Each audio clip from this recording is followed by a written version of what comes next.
Din, lo kenapa deh? Cerita dong, lo kenapa stres kayak gitu? Kalau gue ngomong terus terang ke Mel, pasti bos Ki bakal nambahin kerjaan gue nih. Din, sumpah ya kerjaan lo banyak banget. Terus kan yang divisi lain kerjaannya. Kok ada di lo sih? Pasti ada hubungannya ya sama yang tadi lo dipanggil ke ruangannya Rizky. Ayo dong, say something. Berkas ini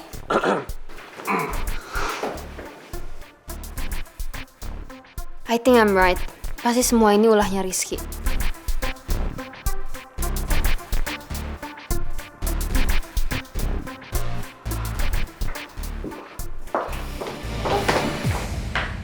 Mel, ya, aduh Mel, dia ngapain ngejar Rizky sih? Kalau dia ngomong sesuatu kan, ya aduh makin banyak kerjaan gue. Oh, di saat-saat kayak gini butuh Mr. Klimis ini yang belain gue. Kemana sih tuh orang LDR gini kan kayak jomblo.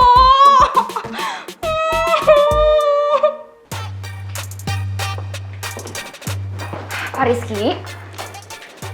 Ada perlu apa Miss Mel kamu kesini? Pak Rizky habis apain Dinda ya? Kok dia setelah ketemu Pak Rizky muka-mukanya langsung ngetik gitu? Maksudnya, jadi dia bete gara-gara saya kasih kerjaan banyak ke dia? Iya, Pak Rizky pasti marah ya sama Dinda karena Dinda lebih ngedukung saya sama Tristan daripada sama Pak Rizky. Bener nggak? Aduh Miss Mel, saya itu atasan Dinda, jadi saya berhak ngasih dia kerjaan apapun. Jadi kenapa dia mesti bete coba? Pak Rizky yakin gak ada alasan lain kenapa Pak Rizky kasih Dinda kerjaan banyak. Apalagi itu kan bukan kerjaan yang harusnya dia kerjain. Pak Rizky, sekarang saya mau ngomong ke Pak Rizky sebagai temen. Ya mungkin lo gak nyadar selama ini kelakuan lo emang annoying.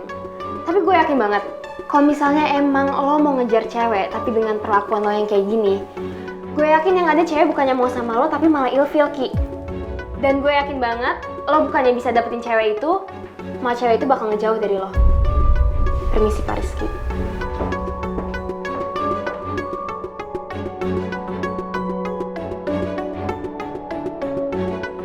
Kayaknya Mel bener-bener kesel sama gue.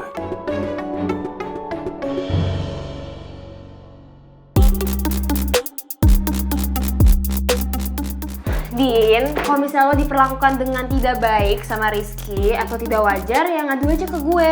Kali aja gue bisa bantu kan. Apalagi kalau misalnya ada hubungannya sama gue. Jangan segan-segan yang ngomong sama gue.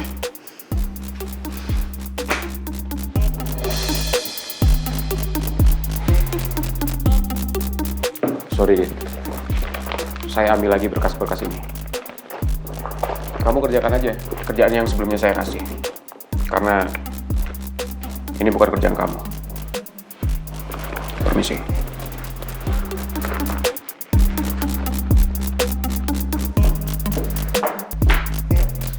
Wah, kesambet apaan tuh Rizky?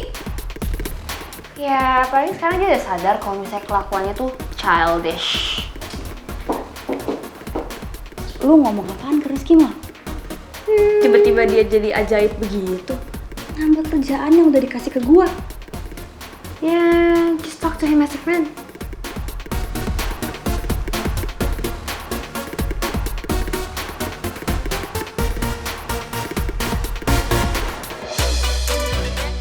Ternyata Rizky dengerin ngomongin gue ya. Apa itu artinya dia benar-benar serius sama perasaannya ke gue?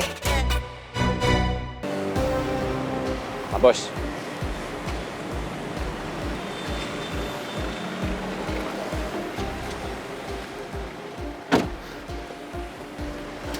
Syukurlah kalian gak apa-apa kan. Untung semuanya tepat waktu. Pak Bos, apa sekarang aja Pak Bos? Saya tangani mereka Pak Bos. Saya bener-bener udah jengkel banget Pak Bos. Saya udah siap beraksi Pak Bos. Bawa menyingkirkan buah polisi Pak Bos. Saya berabrik Pak Bos. Makin sulit kita nemuin Lisa nih. Kalau penjaganya ketat banget. Satu-satunya orang yang bisa bikin kita deket sama Tante Lisa itu cuma Arga, Om. Saya yakin Arga itu tahu segimana Tante Lisa. Dan saya yakin juga Arga itu bisa ngorek informasi tentang mata-mata yang Arga tahu. Ya kalau misalkan emang Arga nggak mau kasih tahu ke kita, ya berarti emang dugaan kita bener dong. Tapi gue rasa udah cukup deh. Kita nggak perlu nyudutin Arga lagi. Apalagi sampai melibatkan dia. Jangan 100% lu percaya sama dia. Sorry Om Potong. Om setuju sama Ata, bukannya Om menuduh. Kita tahu kan sama-sama latar belakangnya Arga seperti apa. Sebaiknya kita selalu waspada, itu aja.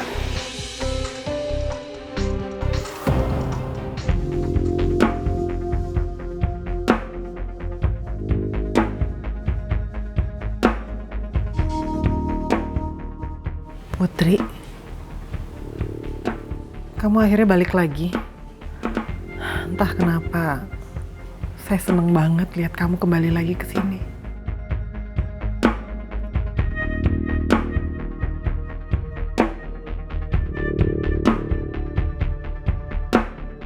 Put,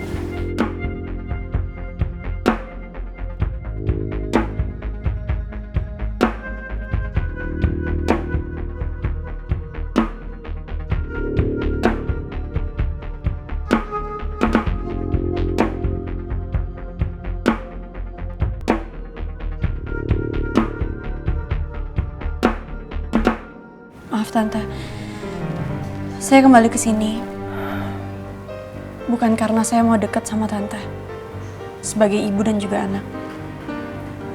Tapi semuanya lebih ke kemanusiaan aja. Tante harus tahu kalau saya ini anak Ibu Nawang.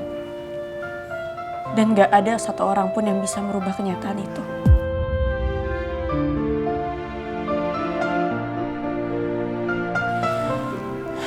Sebagai sesama perempuan, harusnya Tante bisa menempatkan diri. Dan merasa gimana kalau seandainya posisi Tante ada di posisi ibu ataupun saya. Rasanya sangat menyakitkan, Tante.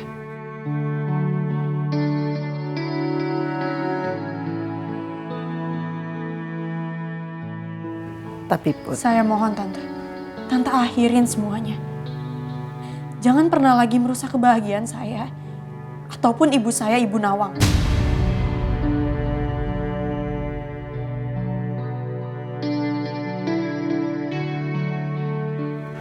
Put, tapi kamu itu kan anak kandung saya. Kamu itu darah daging saya. Saya melakukan ini semua hanya karena saya mau mempertahankan apa yang menjadi hak saya, bukan orang lain.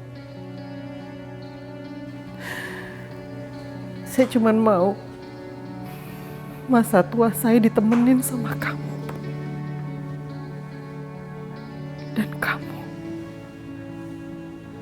bisa memanggil saya Mama.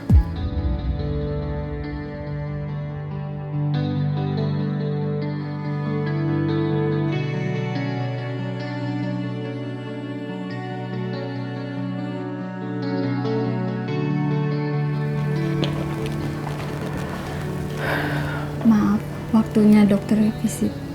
Oh ya, saya juga mau permisi. Putri, tunggu Put.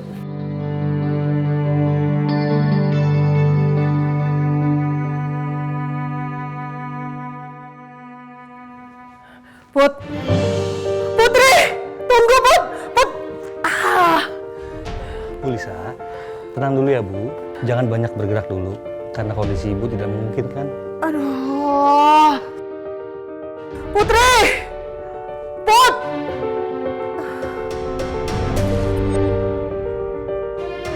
Gara-gara dokter visit, Putri jadi pergi dari sini. Padahal tadi kesempatan yang harusnya bisa aku manfaatin supaya Putri kasihan sama aku.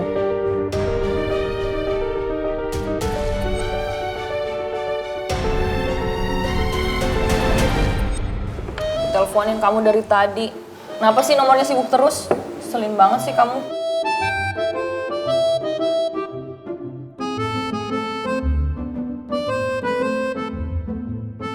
Aduh, terpaksa bohong nih gue. Dari istri gue nggak mikir macem-macem. Itu sayang HP aku tuh dari tadi buat komunikasi terus sama pangeran. Jadi bukan buat telepon orang lain. Terbanget kamu alasannya. Sebenarnya tadi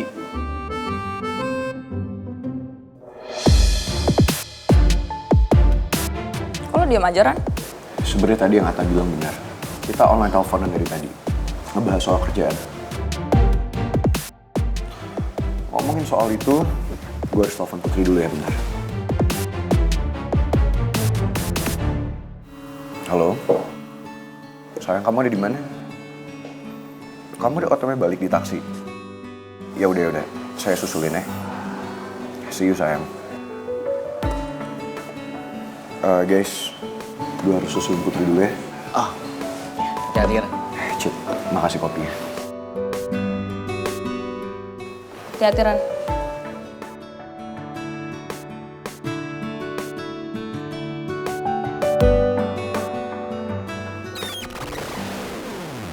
Masih curiga sama kamu. Kenapa sih kamu nggak angkat telepon aku? Kenapa selalu sibuk terus? Oh, aku tahu. Jangan-jangan kamu emang nggak mau ya angkat telepon aku, gitu. Aku tahu kamu seharian kerja, tapi nggak bisa gitu ngeluangin 1 menit aja buat istri kamu. Oh, aku tahu jangan-jangan kamu emang benar-benar nggak mau angkat telepon aku ya? Mau sampai kapan kamu nuduh-nuduh aku terus? Hah? Sekali 2 kali mungkin aku bisa terima ya. Aku tahu kamu marah kayak gini karena kamu terpengaruh sama hormon kamu, iya kan? Tapi kalau kamu sering kayak gini, aku juga lama-lama muak, sayang. Kamu tuh harusnya bisa ngertiin aku juga.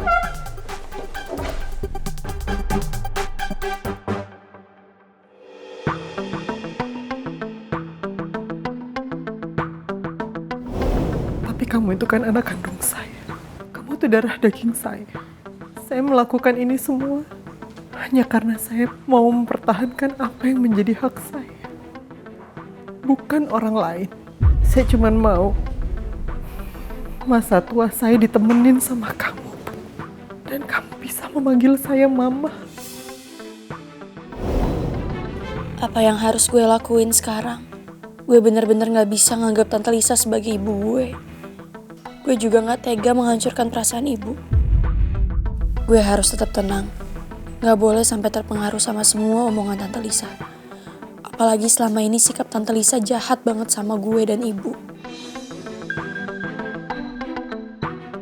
Gue gak tahu nomor siapa lagi ini. Mending langsung gue blok aja deh nomornya, tanpa harus gue baca chat WA-nya.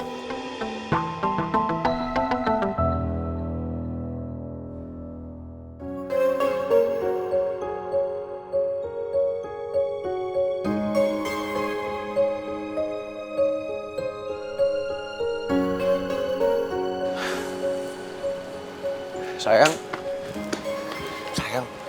kamu kok masih nekat sih ketemu sama Tante Lisa?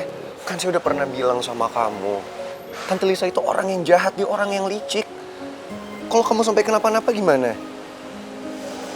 Aku minta maaf karena gak dengerin kamu.